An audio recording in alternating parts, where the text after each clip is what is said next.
Welcome back to Mimi's Garden. We're going on a little field trip today. We're going to take a walk through the neighborhood and look for some treasure. Oh, I think I found it. Dandelion. I went around my neighborhood and I picked a cup full of these dandelion flowers. And I'm going to make dandelion lotion bars with them. I'll show you how to do it. It's a pretty easy process. But dandelions are full of vitamin A, C, and K and are great for your skin. So I thoroughly washed the little flowers, set them out on a paper towel to dry, and using these ingredients, 2 cups of coconut oil, 1 cup of beeswax pellets, 2 tablespoons of vitamin E oil, some essential oils. I chose lemon, and you're going to need some kind of things to pour your liquid in. First, I melted on a medium-low heat all of the ingredients except the essential oil, stirring constantly until everything is melted. The beeswax pellets took a little bit longer, about 10 minutes for them to completely melt. After everything is melted, then you add in your dandelion flowers and you let these steep in the hot oil for about 10 minutes. I cut the heat up just a hair, and at the end of 10 minutes, this became foamy and you could hear the dandelion flowers crackling. It did not come to a boil. You don't want to boil it. So after that, I prepared a way to drain it with a strainer and a coffee filter.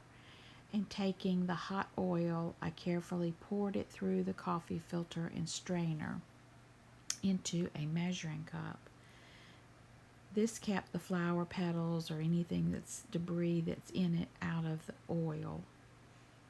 And just very carefully tap and pour and tap and pour. I'm reading a book on herbs and I was amazed at how many great things you can get from just the dandelion weed. The root, the leaves, the flowers, they are all full of antioxidants and vitamins, and the flowers are especially good for aging skin.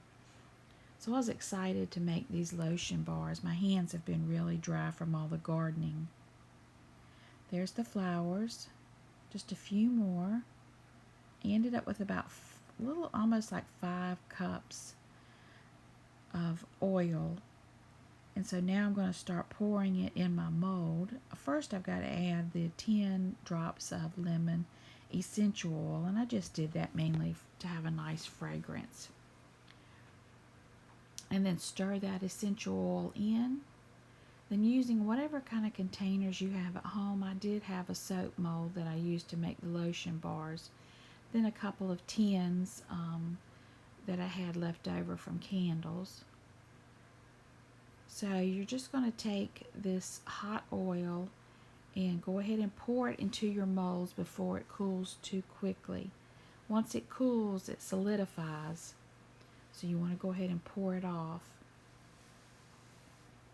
And it smells so good. So I've carefully poured it into the mold, and I had this tin from Trader Joe's that had a candle in it. So I poured some in there, and I still had some left over, so I had to think, what am I going to pour this in? And I remembered I had some leftover jelly jars in the cabinet. So I went over and got a crystal jelly jar to finish up the lotion. Very simple, whatever you have in your pantry. And just pour the lotion into that jar. Then I placed all of these in the refrigerator, and that will help it cool and solidify a little faster. And after being in the refrigerator for a couple of hours, this is the end result. A nice lotion bar. So you just rub it between your hands and then rub it all over your skin. It really feels good. So these are easy to make. You might have everything in your pantry and you go for a walk, carry a little bag and pick up some dandelion flowers, and you can make your own lotion bars. Very easy. And I keep one on my counter so after I've washed dishes or washed my hands from gardening, just give it a nice rub. Hope you enjoy. Thanks.